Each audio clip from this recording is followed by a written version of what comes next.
Good evening everybody. Numericals करने हैं, last एक दो लेक्चर्स और हैं, फिर उसके बाद एसी कंप्लीट हो जाएगा। तो इसके अंदर जो न्यूमेरिकल्स हैं वो कर रहे हैं आज अपन। तो यहाँ पे एक न्यूमेरिकल लिखा हुआ आ रहा है, देखें।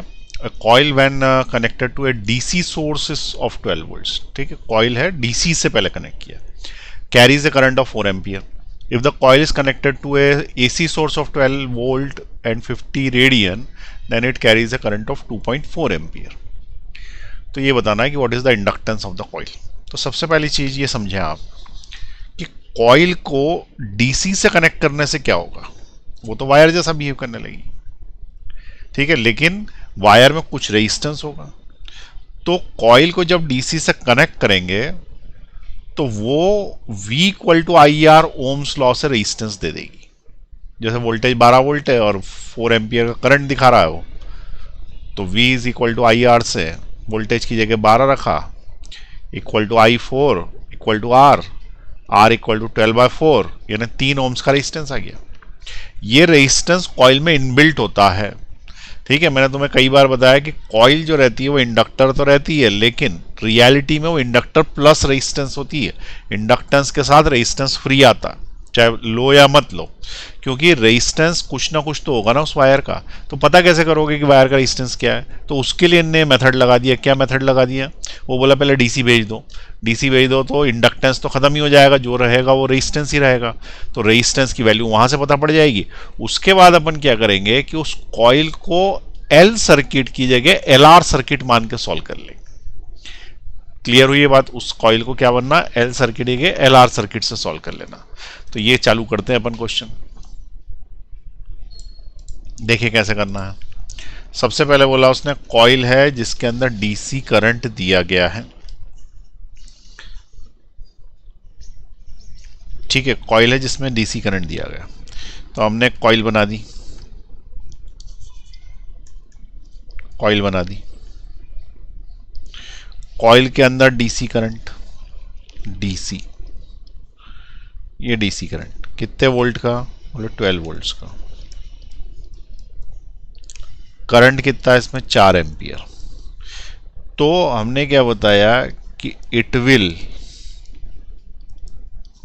बिहेव लाइक वायर और रेजिस्टेंस। या तो वायर जैसा है, रेजिस्टेंस जैसा। अब चूंकि कॉइल आइडियल नहीं होती तो रेजिस्टेंस तो होता ही है।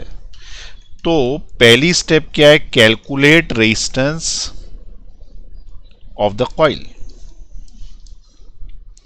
Resistance of coil. इस कॉइल का रेजिस्टेंस निकालो। दूसरी एक चीज ये ध्यान रखना कि ये कॉइल इंडक्टेंस नहीं दिखाएगी, डीसी है। डीसी पे इंडक्टेंस नहीं दिखाता, फ्लक्चुएशन होना चाहिए तब दिखाता। तो सिर्फ रेजिस्टेंस दिखाएगी, तो ओम्स लॉ लगा दो, V is equal to I R. Voltage है 12, करंट है उसका 4 एम्पियर, रेजिस्टेंस निकालना है, तो resistance of the coil is 3 ohms. यहां तक समझ में आई बात? अब क्या किया कि उस कॉइल को हटाया और coil is connected to an AC source 12 volt 50 radian per second. अब एक चीज यहां पे ध्यान रखना, 50 रेडियन पर सेकेंड जब भी बोले ना तो एंगुलर फ्रीक्वेंसी होती है वो। तो उस कॉइल को जब उसने कनेक्ट किया तो ये जो कॉइल थी, अब हमें पता पड़ गया कि उसमें रेजिस्टेंस भी है, तो हमने उसको कॉइल सर्किट ना मानते हुए एल के साथ आर सर्किट माना, क्योंकि इसमें रेजिस्टेंस भी। अब वो रेजिस्टेंस को अलग कर लिया, वो कितने ओम्स का? 3 ओम्स का। और इसका कुछ रेजिस्टेंस इसका भी होगा, ये सिर्फ कॉइल का, और इसका रेजिस्टेंस आर। ठीक है, और इसको कनेक्ट किया हमने किसी एसी सोर्स से। जो एसी सोर्स के साथ कनेक्ट किया उसको, तो उस वाले केस में एसी का वोल्टेज 12 वोल्ट है और ये 50 रेडियन पर सेकेंड है। 12 वोल्ट है मतलब आरएमएस वैल्यू होगी उसकी, तो वी आर एम एस बराबर 12 वोल्ट, क्योंकि कुछ लिखा नहीं है तो आरएमएस ही होगी। उसके बाद फ्रीक्वेंसी, फ्रीक्वेंसी की जगह उसने एंगुलर फ्रीक्वेंसी दे रखी है 50 रेडियन पर सेकेंड। कैसे पता है एंगुलर फ्रीक्वेंसी? क्योंकि फ्रीक्वेंसी भले ही लिख दे, बोल दे भी दे कि ये फ्रीक्वेंसी है, ऐसा लिख भी देते कभी कभी, लेकिन हर्ट्ज जब तक यूनिट नहीं आएगी अब तक एन नहीं मानेंगे उसको। ठीक है, यहाँ पे यूनिट क्या दे रखी है भाई? 50 रेडियन पर सेकेंड दे रखी है ना। यदि फ्रीक्वेंसी होती तो उसकी यूनिट हर्ट्ज होती या पर सेकेंड होती। सॉरी, सेकेंड इनवर्स होती, ठीक है ना, इनमें से कोई सी यूनिट होती है, लेकिन रेडियन पर सेकेंड है, इसका मतलब ओमेगा दे रखा। क्लियर हुई बात ये?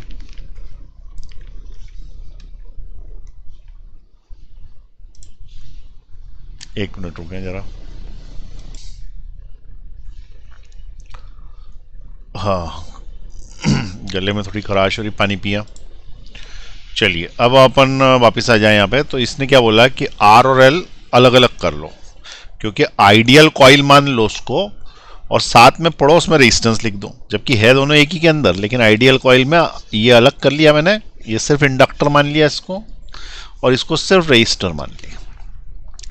अब क्या हुआ कि जब ऐसा लगाया गया एसी में, तो देखा गया कि करंट 2.4 एम्पियर का आ रहा, ठीक है।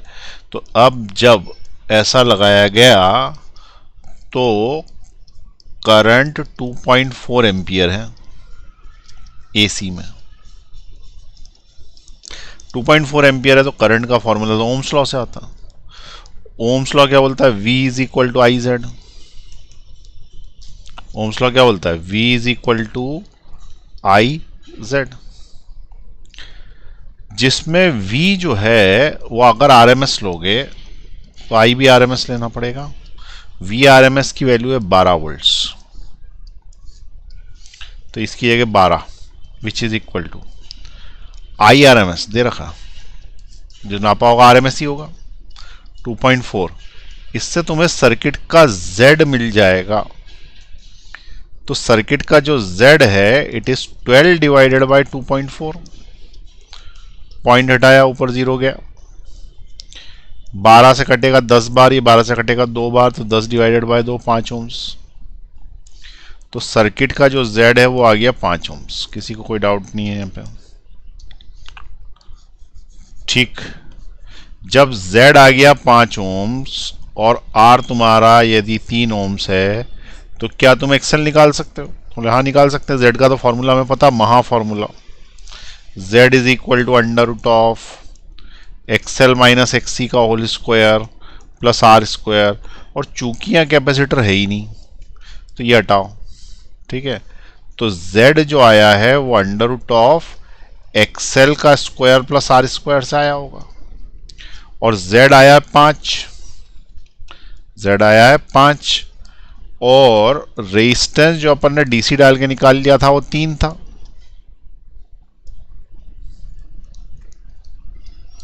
वो कितना था? 3 था। तो ये 3 4 की 5 जोड़ी बन गई ना। इसका मतलब 25 माइनस 9 का रूट लेंगे तो एक्सएल आएगा। तो एक्सएल बराबर 16 का रूट यानी कि 4 ओम्स आएगा एक्सएल। हमारे पास एक्सएल आ गया। चाहिए उसको एल, चाहिए एल, ठीक है, तो निकाल देते हैं, एल भी निकाल देते हैं। एक्सएल आ गया तो एक्सएल का फॉर्मूला हमारे पास, XL is equal to omega L. अब एक्सएल की जगह लिखा मैंने 4, ओमेगा डायरेक्ट दिया इसने, ठीक है ना, इसीलिए हम बोला था ओमेगा का ध्यान रखना, कहीं ऐसा ना फ्रीक्वेंसी समझ लो उसको। ओमेगा डायरेक्ट दिया उसने 50 रेडियन, तो इसकी जगह 50 लिख देंगे, एल निकालना। तो एल आएगा 4/50, 4/50। इसका मतलब ये अगर मैं दोनों तरफ 2 का मल्टीप्लाई कर दूं तो ऊपर 8 नीचे 100 आता। इसका मतलब 8 इंटू 10⁻⁻² हेनरी आ गया है, ठीक है, 8 इंटू 10⁻⁻² हेनरी। ये आंसर आना चाहिए। अब ऑप्शन है कि सिर्फ क्वेश्चन ही पूछा है? सिर्फ क्वेश्चन ही पूछा है ना, तो ठीक है, 8 into 10⁻⁻² Henry, this is the answer.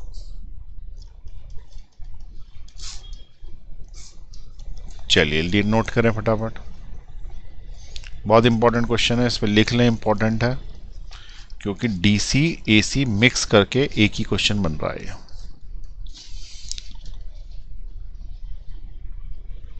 चलिए नीचे ले रहा हूं मैं,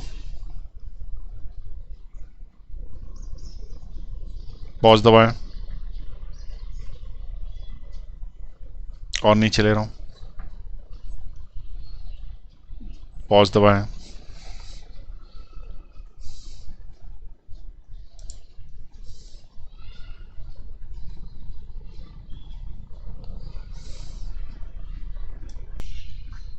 चलिए नेक्स्ट क्वेश्चन देखें।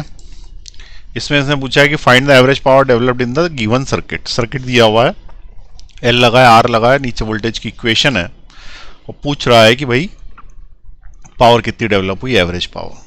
तो तुम लोग कर सकते हो चाहो तो, इसको पॉज दबाओ और ट्राई करो। चलिए, जिसको नहीं समझ में आया देखें। पावर, सबसे पहले तो फॉर्मूले याद होने चाहिए सारे। तो पावर एवरेज का फॉर्मूला हमारे पास है, power average is equal to V R M S I R M S cos phi. अब इसमें एक चीज़ ये ध्यान रखना कि इतने हिस्से को वर्चुअल पावर बोलते हैं, क्योंकि जहाँ आर एम एस आता है ना उसको पावर बोला, वर्चुअल बोला जाता है। तो इतना हिस्सा क्या कहलाता है, वर्चुअल पावर। और ये वाला क्या है, तो इट इज एवरेज पावर। ठीक है, ठीक, इट इज एवरेज पावर। अब किसी ने पूछा कि what is the ratio of average power to virtual power, तो उसका आंसर है पावर फैक्टर। क्योंकि पावर फैक्टर क्या होता है, तो power factor is cos phi. What which is the ratio of average power to virtual power, तो average power to virtual power is the power factor. ठीक है, तो ये पावर फैक्टर की एक डेफिनेशन है। चलिए, अब अपन अपने क्वेश्चन पे आए हैं। तो हमें पावर एवरेज चाहिए which is equal to V R M S I R M S cos phi, ये चाहिए। अच्छा, हमें ये पता है कि v is equal to I R लगा के हम इसमें i की जगह v बाय आर रख सकते हैं। तो ये जो v बाय आर है ये इसमें i की जगह रख सकते हैं। यहाँ पे आर एम एस आएगा तो यहाँ पे भी आर एम एस आ जाएगा। तो इससे पावर एवरेज क्या आ जाएगा, तो पावर एवरेज आ जाएगा V R M S into V R M S upon R into cos phi. ये फॉर्मूला भी पावर एवरेज के लिए बन सकता है। तो power average is equal to V R M S square upon R into cos phi. अब तुम ये देख लो कि इस क्वेश्चन में क्या क्या चीज़ें दे रखी है उसने, जिससे ये फॉर्मूला लग जाए। एक तो उसने वी आर एम एस दे रखा है, दिख रहा है, क्योंकि इक्वेशन दे रखी है तो वी आर एम एस दे रखा है। ठीक है, रेजिस्टेंस सर्किट का दिया हुआ है, वी आर एम एस दिया है, रेजिस्टेंस दिया। देखो देखो देखो, रेजिस्टेंस तो दिया ही है ना, और वी आर एम एस ये वी नॉट होता है, V equal to V naught sine omega T में ये वी नॉट होता है। तो इसको अगर अपन चाहे वी नॉट को तो वी आर एम एस में बदल देंगे, √2 से डिवाइड करना पड़ेगा। तो V naught is equal to 200 given, V naught कितना है 200। तुम्हें वी आर एम एस चाहिए तो वी आर एम एस हमेशा होता है वी नॉट से छोटा, छोटा यानी डिवाइड, तो वी नॉट और √2 यानी 200 डिवाइडेड बाई √2, ये है वी आर एम एस तुम्हारा। अब ये जो वी आर एम एस आया है इसको उठा के अपन यहाँ रख देंगे, कोई दिक्कत नहीं है, वी आर एम एस को रख सकते हैं। लेकिन कॉस फाई भी तो चाहिए ना, रेजिस्टेंस तो दे रखा उसने हमें, रेजिस्टेंस 50 ओम्स है ना, तो रेजिस्टेंस 50 ओम्स ये भी रख देंगे। कॉस फाई चाहिए, cos phi is called power factor. अब पावर फैक्टर कैसे निकालोगे, तो cos phi is equal to R upon Z होता है which is equal to power factor, ये भी हमें चाहिए रहेगा। अब ऊपर आके देखें ध्यान से, क्या तुम्हारे पास L है तो क्या तुम उससे एक्सएल निकाल पाओगे, एक्सएल। तो एक्सएल इज इक्वल टू होता है ओमेगा एल, तो X L is equal to frequency, ये ओमेगा है 250 पूरा का पूरा ही ओमेगा, इससे कंपेयर करो तो इसकी जगह 250 लिख दो। एल इंडक्टर कॉइल की वैल्यू 0.2 हेनरी, तो ये जो इंडक्टर कॉइल लिखा हुआ है इसकी जगह 0.2 हेनरी लिख देंगे, तो ये आ गया 0.2 हेनरी। इसका मतलब तुम्हारा एक्सएल निकल आया। एक्सएल कितना आ गया 50, सही है ना, एक्सएल कितना आ गया 50 ओम्स, दिख रहा है एक्सएल 50 ओम्स। क्यों 50 ओम्स आ गया है, क्योंकि 250 में 2 का मल्टीप्लाई करोगे तो 500 होता, और 1 पॉइंट कम कर दो। अब एक्सेल आ गया है तुम्हारे पास, तो तुम्हें तो कॉस फाई चाहिए, उसके लिए तुम्हें पहले z निकालना पड़ेगा। ठीक है, तो सबसे पहले अपन z निकाल लें, सेकेंड स्टेप, ये फर्स्ट स्टेप थी, सेकेंड स्टेप z निकाल लें। z is equal to under root of X L का स्क्वायर प्लस आर का स्क्वायर। तो z is equal to under root of X L का स्क्वायर यानी 50 का स्क्वायर प्लस रेजिस्टेंस, रेजिस्टेंस उसने वो भी 50 ही दे रखा, इट इज अगेन 50 का स्क्वायर। तो z इज इक्वल टू 50√2 हो गया है। ये समझ में आया? कैलकुलेशन क्या कर दिया? नहीं आया तो करके देख लो। 2500 प्लस 2500 होगा 50, ठीक है, ये 2500 हो जाएगा ना 50, और फिर ये 2500, या फिर 50 का स्क्वायर कॉमन ले लो तो 1 + 1√2 अंदर बचेगा, 50 बार हो जाएगा। z आ गया, z आ गया तो तीसरी स्टेप डाल दो। तीसरी स्टेप cos फाई निकालना, विच इज इक्वल टू r/z। अब रेजिस्टेंस 50 है ना, रेजिस्टेंस 50 और z ये है, तो z की जगह डाल देंगे। तो यहाँ z डाल दो इस जगह पे, ये आ गया 50/√2, ये कैंसिल आउट हो गया, यानी कि 1/√2 हो गया। अब तुमको सबको पता है cos फाई 1/√2 ना 45 डिग्री होता होगा, लेकिन अभी तो अपने को डायरेक्ट cos फाई की ही ज़रूरत है, तो अपन इसको ऐसे ही यूज़ कर लेते हैं, ठीक है। 1/√2 ऐसा इसलिए क्योंकि यहाँ पे cos फाई डायरेक्ट चाहिए, ठीक। चलिए अब वापस से फॉर्मूला लगा रहा हूँ मैं, power average is equal to VRMS, VRMS ये दिया हुआ, तो इट इज 200/√2 और उसका स्क्वायर, क्योंकि यहाँ दिया हुआ स्क्वायर, VRMS का स्क्वायर डाल दिया मैंने, इंटू 1 रेजिस्टेंस डालना बचा 50 और cos फाई की वैल्यू डाल दी मैंने 1/√2। इससे मुझे मिलेगा 200 का स्क्वायर, यानी कि 200 इंटू 200, और नीचे ये √2 का स्क्वायर यानी 2 हो गया, और ये 50 हो गया, और ये √2 हो गया। 50 इंटू 2 होगा 100, ये 100 इससे 2 बार कट गया, और ये वाला इससे √2 टाइम्स कट गया, तो आ गया 200√2, और काय में आ जाएगा ये वॉट में, ठीक है, 200√2 वॉट्स में आ जाएगा। लेकिन इसमें ये देख लेना कि कहीं ऐसा ना हो कि पीक पावर या RMS पावर में कुछ गलती कर दी हो, ठीक है। तो एक बार इसको अपन चेक कर लेते हैं।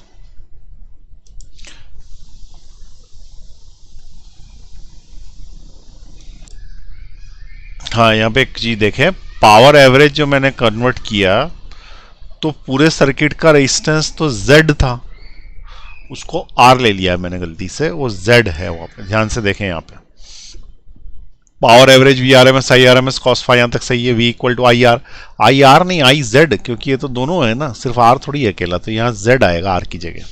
तो यहाँ जहाँ जहाँ पे भी R है ना उसकी जगह आपको Z करना है, तो मैं इसको चेंज कर रहा हूँ, यहाँ पे R की जगह Z करना है,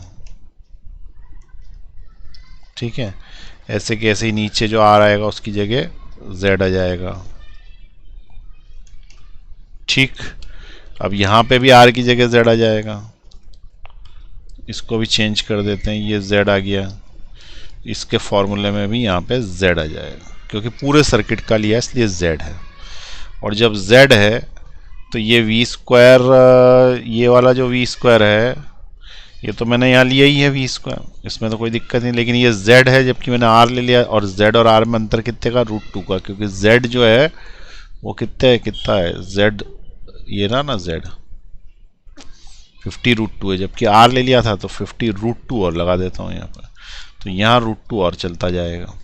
अब यहाँ √2 और चलता जाएगा तो ये कैलकुलेशन कर लिया था, एक √2 एक्स्ट्रा आ गया, नीचे √2 एक्स्ट्रा आ गया, तो ये क्या हो जाएगा, कैंसिल आउट होके 200 वॉट्स देगा। दिस इज द पावर, ठीक। क्लियर हुआ है क्या गलती करी? पावर पूरे सर्किट का है ना, तो पूरे सर्किट का है तो हमें क्या करना पड़ेगा, V इक्वल टू IZ लगाना पड़ेगा, मैंने V इक्वल टू IR लगा दिया था यहाँ पे, ठीक है। There is a correction here.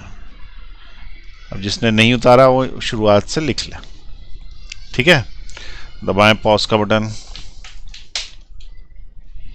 चलिए नीचे ले रहा हूं मैं, पॉज दबाएं,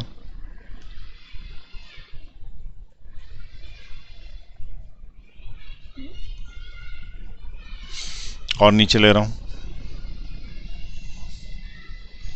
पॉज दबाएं फटाफट,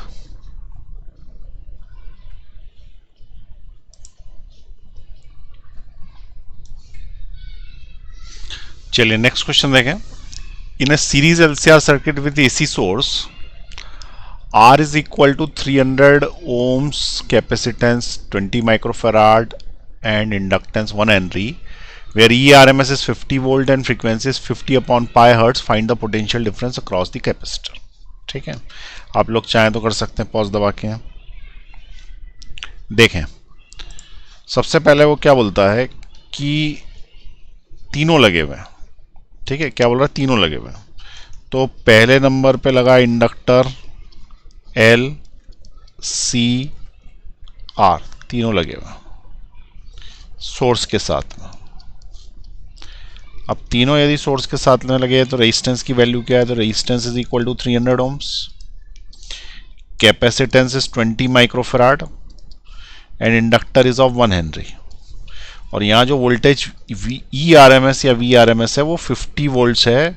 और याद रखें फ्रीक्वेंसी दे रखिए 50 बाय पाई हर्ट्ज, इसका मतलब एंगुलर फ्रीक्वेंसी निकालनी पड़ेगी। पूछ रहा है कि भाई पोटेंशियल डिफरेंस बताओ अक्रॉस द कैपेसिटर, यानी इसके आसपास कितना पोटेंशियल डिफरेंस है पूछ रहा।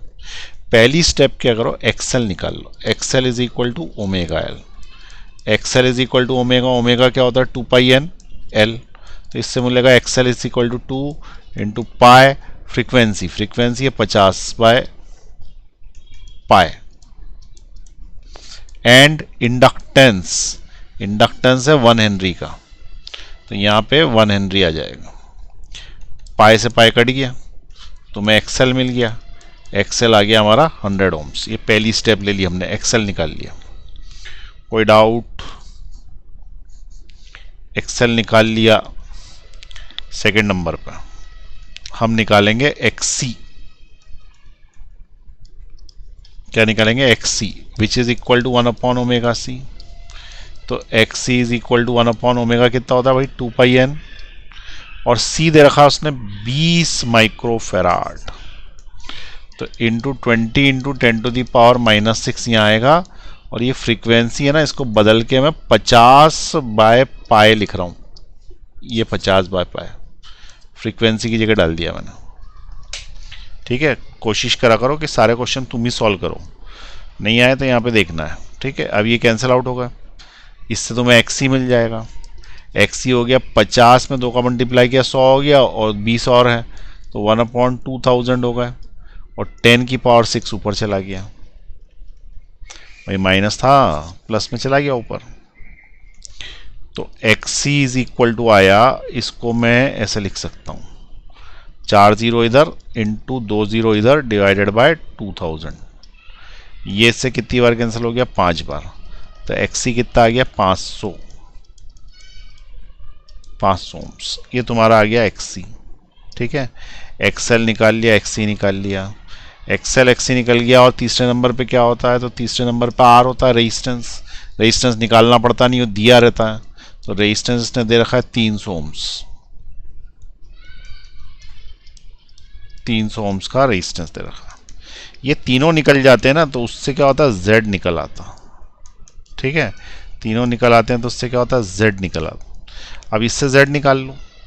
ये एक दे रखा है, 2 3, तो Z की वैल्यू निकालने के लिए चौथी स्टेप लेंगे, वो है Z is equal to under root of XL minus XC का whole square plus R square. तो Z is equal to under root of XL, this is XL, this is XC. तो एक्सएल माइनस एक्सी करो या XC minus XL करो, एक ही बात होती है। और आर स्क्वायर का मतलब 300 का स्क्वायर। ठीक, इससे तुम्हारा Z मिलेगा। Z इज इक्वल टू कितना आ गया?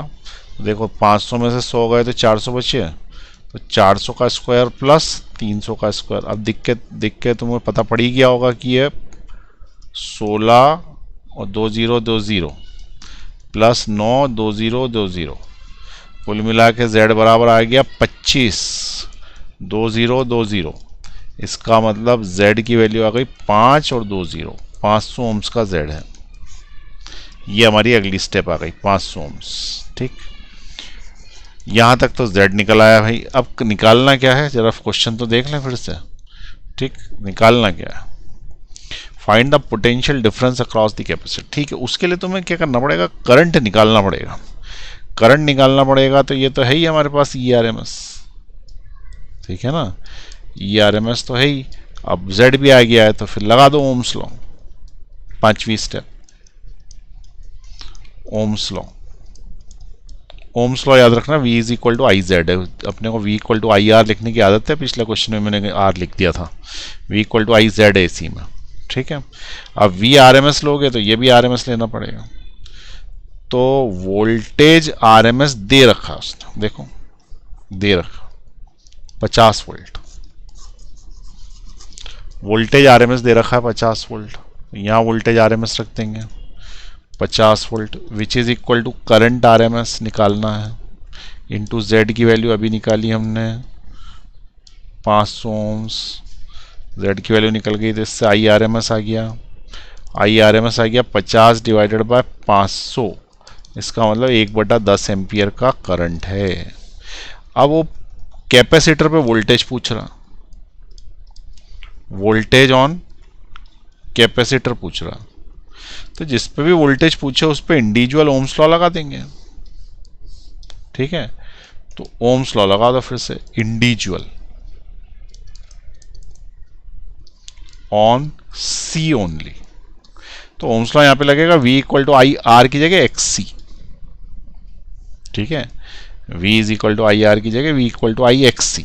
अब यहाँ पे एक्स सी तो है ना हमारे पास, ये है एक्स सी है 500, तो वोल्टेज ऑन द कैपेसिटर निकालना, voltage on the capacitor is equal to 500 X C है। करंट सब दूर एक जैसे ही था, तो करंट तीनों में एक जैसा होता है, जो कि कितना है यहाँ पे 1/10 हम ये अपन ने निकाला, 1/10 उठा के यहाँ रख देंगे, 1/10 यहाँ आ जाएगा, उससे 0 से 0 कैंसिल हो गया, तो voltage across the capacitor will be 50 volts. This will be the answer.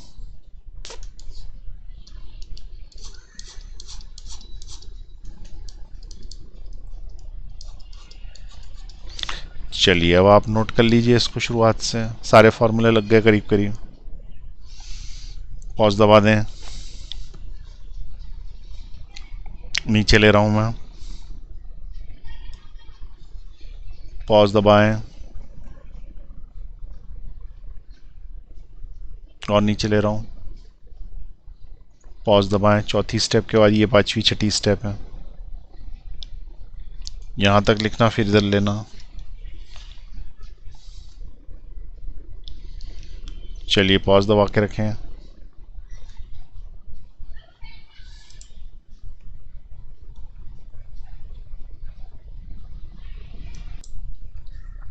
Next question देखें। The percentage increase in impedance of an AC circuit when it's power factor changes from 0.866 to 0.5 is.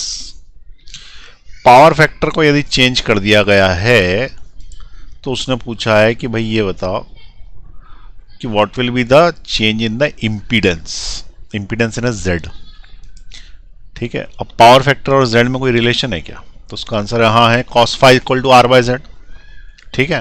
तो cos phi equal to R by Z से इसको solve करेंगे, percentage वाला formula लगेगा change का, percentage change का, बाकी cos phi equal to R by Z लगाना, ठीक।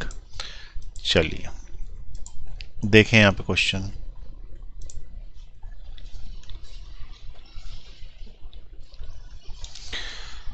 सबसे पहले पावर फैक्टर का फॉर्मूला लिख लें, तो वो है cos phi which is equal to R upon Z, ठीक है। तो पहले क्या स्थिति थी और अब क्या स्थिति है, तो पहले पावर फैक्टर था cos फाई, उसकी वैल्यू थी 0.866, ठीक है। पहले क्या था, cos फाई की वैल्यू पावर फैक्टर की क्या थी 0.866, अब उसकी वैल्यू क्या है, cos phi is equal to 0.5। जब ऐसा हुआ तो इम्पीडेंस चेंज हुआ। अब इम्पीडेंस को कैसे लिखते हैं, तो impedance is equal to Z, और जेड को अगर फॉर्मूले मिले तो आर बाय कॉस फाई हो जाएगा, तो Z is equal to R upon cos phi. पहले जो z था वो था r अपॉन कॉस फाई की जगह 0.866, ये हुआ।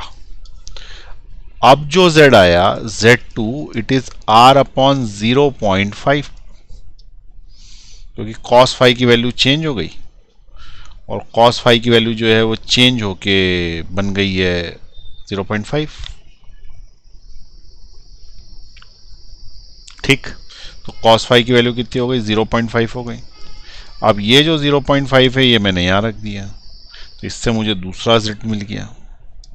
किसी को कोई डाउट यहाँ पे? फिर से देखें, cos phi r by Z होता है। अब कॉस फाई यदि r बाय जेड है, इसका मतलब z is equal to r upon cos phi. Cos phi पहले क्या था? 0.866, तो पहले 0.866 रख दिया, अगली बार 0.this रख दिया। अब ये वाला जो आया है z1 ये पहले का है और ये वाला अब का है। अब वो बोल रहा परसेंटेज चेंज कितना हुआ z में, ऐसे ही पूछना है ना। When it's power factor change तो find the percentage increase in z impedance. तो परसेंटेज चेंज किसी का भी पूछे उसका एक ही formula, percentage change is equal to नया माइनस पुराना डिवाइडेड बाय पुराना इंटू 100%। ये ऐसा फॉर्मूला है जो हर जगह लगता है। ठीक है, क्या? नई वैल्यू माइनस पुरानी वैल्यू अपॉन पुरानी वैल्यू इंटू 100, ये परसेंटेज चेंज का फॉर्मूला। अब जैसे मैंने तुमसे बोला परसेंटेज चेंज निकालना है, तो this is the new value, new, and this is the old value. तो परसेंटेज चेंज क्या होगा? परसेंटेज चेंज होगा new minus old upon old into 100%। ये परसेंटेज चेंज का फॉर्मूला होता है। ठीक है, अच्छा अब एक थोड़ी सी चीज़ आपको ये बता दूं, ये जो 0.866 है ये थोड़ा सा याद रखो किसको बोलते हैं। ये √3/2 को बोलते हैं, क्योंकि √3 की वैल्यू होती है 1.732, उसको 2 से डिवाइड करोगे तो ये 0.866 आता। ये याद रखोगे तो अच्छा है, क्योंकि इसको रूट में कन्वर्ट कर लेते हैं अपन। तो परसेंटेज चेंज निकालेंगे तो पहले वाला जो z1 है ना वो है r अपॉन √3/2, इसका मतलब 2r/√3। ये है z1। कितना है भाई z1? 2r/√3। ये है z1। अब इसी के पड़ोस में z2 भी लिख लें, और वो भी थोड़ा अच्छे से लिख लें। z2 is equal to r upon क्या, मैं इसको 1/2 लिख सकता हूँ z2 को, कि 0.5 को 1/2 लिखेंगे ना, इसलिए z2 हो जाएगा 2r अपॉन 1 या सिर्फ 2r। ठीक है, तो ये तुम्हारा हो गया z2। अच्छा, z2 जो है वो नया है, क्योंकि उसके आगे लिखा है कि z2 जो है वो अब का है, अब का है ना, नया है। और ये वाला कैसा है? ये पुराना है, ओल्ड वैल्यू है, ये न्यू वैल्यू है, तो it is the new value and it is the old value. अब परसेंटेज चेंज क्या बोलता है? परसेंटेज चेंज ये बोलता है कि इट इज नया, नया यानी 2r माइनस पुराना यानी 2r/√3, नया माइनस पुराना अपॉन पुराना, पुराना इज 2r/√3 इंटू 100%। ये परसेंटेज चेंज है। ऊपर वाले में से 2r कॉमन, अंदर बचा 1 माइनस 1/√3 इंटू 100, और अपॉन में बचा 2r और /√3। ये 2r कैंसिल होगा, इधर एलसीएम आया तो वो आ गया √3 माइनस 1 अपॉन √3 इंटू 100%। और ये वाला जो √3 है ना, ये 1 अपॉन √3 बचा है सिर्फ यहाँ पे, और ये जो √3 है इस √3 से कैंसिल आउट हो गया, तो तुम्हारे पास बचा √3 माइनस 1 इंटू 100%। √3 को क्या लिखते हो? 1.732 माइनस 1 इंटू 100%।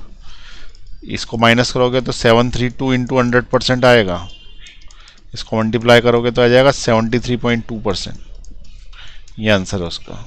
इतना चेंज आएगा पावर फैक्टर के कारण इम्पीडेंस में, परसेंटेज चेंज काय में, इन इम्पीडेंस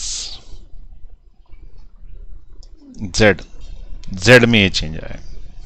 ठीक, तो लिख लें क्वेश्चन, पॉज दबाएं, लिख लें, नीचे ले रहा हूं मैं,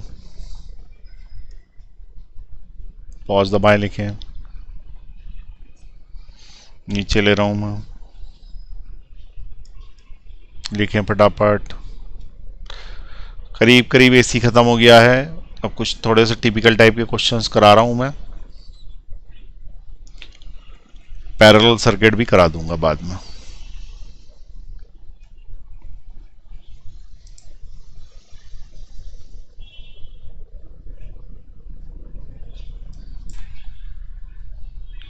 चलिए नेक्स्ट क्वेश्चन देखें। An AC circuit resonates at the frequency of 10 kilohertz, if its frequency is increase to 11 kilohertz, then impedance will decrease, impedance will remain unchanged, impedance will increase and become inductive, impedance will increase and become capacitive। अब ये question जब आएगा, जब आपकी अच्छे से theory clear होगी, और मैंने रेजोनेंस की अच्छे से एक पूरा लेक्चर लिया है, शायद 2 लिए हैं, तो उसके अंदर जो है वो एक डायग्राम बनाया था पावर वर्सेस फ्रीक्वेंसी का, जिसमें रेजोनेंस फ्रीक्वेंसी भी आई थी और हाफ पावर फ्रीक्वेंसीज भी आई थी, याद आ रहा है आपको? उस डायग्राम के बेसिस पे आप इसको आराम से सॉल्व कर सकते हो, वैसे भी कर सकते हो, लेकिन वो डायग्राम से एकदम कंसेप्चुअली क्लियर हो जाए। देखें कैसे, तो जो डायग्राम आया था उसका याद हो तो यहां पे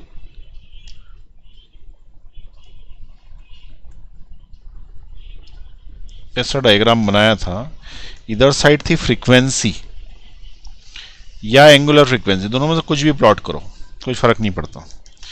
इस साइड यहां आया था पावर, और इधर एक जगह पे आया था हाफ पावर, और ये जो ग्राफ इसके ऊपर गया था पावर का ग्राफ, ठीक है, जिसकी पावर पीक वैल्यू है, ये पावर की आधी वैल्यू है, और ये वाली जो है वो रेजोनेंस फ्रीक्वेंसी है। तो ये यहां से याद हो तो ये इस तरीके से ग्राफ उठा था और वापस नीचे आ गया था, और हमने ये बोल दिया था कि इस जगह पर और इस जगह पर हाफ फ्रीक्वेंसीज हैं, ठीक है। तो ये हाफ पावर फ्रीक्वेंसीज थी, दैट इज N1, और हाफ पावर फ्रीक्वेंसी थी N2, और याद हो तो इसको बैंडविड्थ बोलते थे। ठीक, अब देखें, इन एसी सर्किट रेजोनेंस ऐसे फ्रीक्वेंसी ऑफ 10 किलोहर्ट्ज, यानी कि ये वाली जो फ्रीक्वेंसी है ये इसने 10 किलोहर्ट्ज दे दी है, इस पे रेजोनेंस हो रहा है, ठीक है, इस जगह पे रेजोनेंस हो रहा है, मैक्सिमम पावर है, मैक्सिमम पावर जब होती है तभी रेजोनेंस होता है, तो हो रहा है resonance. If the frequency is increase to 11 kilohertz, यदि फ्रीक्वेंसी इंक्रीज करी मतलब तुम इस साइड पहुंचे, इस साइड फ्रीक्वेंसी इंक्रीज होती है क्योंकि फ्रीक्वेंसी बनाई इस साइड है, इस साइड पहुंचे इसका मतलब तुम इस वाले जोन में आ गए, ये जो नीला जोन है इसमें कहीं पे हो, इसमें कहीं पे हो, तो सीधी बात है कि इसके अंदर जो इम्पीडेंस है वो तुम्हारा बढ़ गया, ठीक है। इम्पीडेंस क्यों बढ़ गया? क्योंकि पावर घट गई, तो पावर घटेगी तब जब इम्पीडेंस बढ़ जाएगा। और वैसे भी Z मिनिमम होता है कब? जब रेजोनेंस होता है और R के बराबर। तो यदि अपन Z का डायग्राम बनाए तो यूं बनेगा, Z मिनिमम हो जाता है रेजोनेंस, ठीक है। तो Z is minimum at resonance with frequency.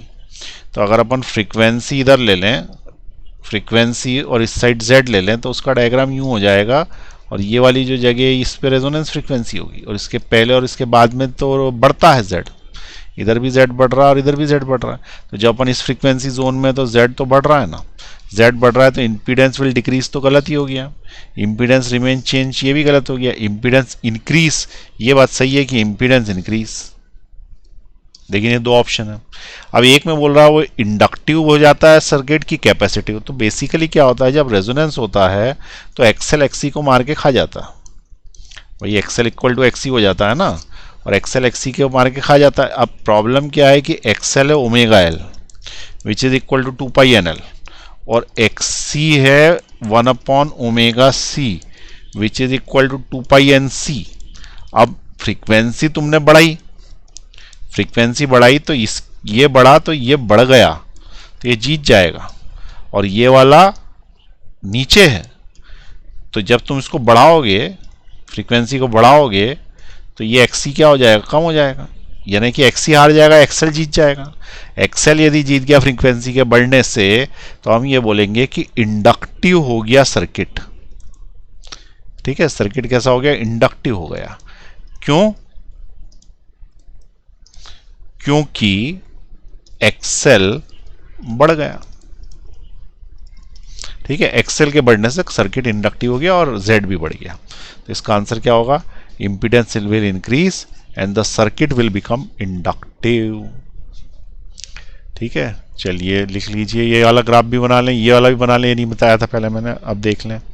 Z versus frequency का ग्राफ है ये। पॉज दबा दें, नीचे ले रहा हूं मैं, पॉज दबाएं।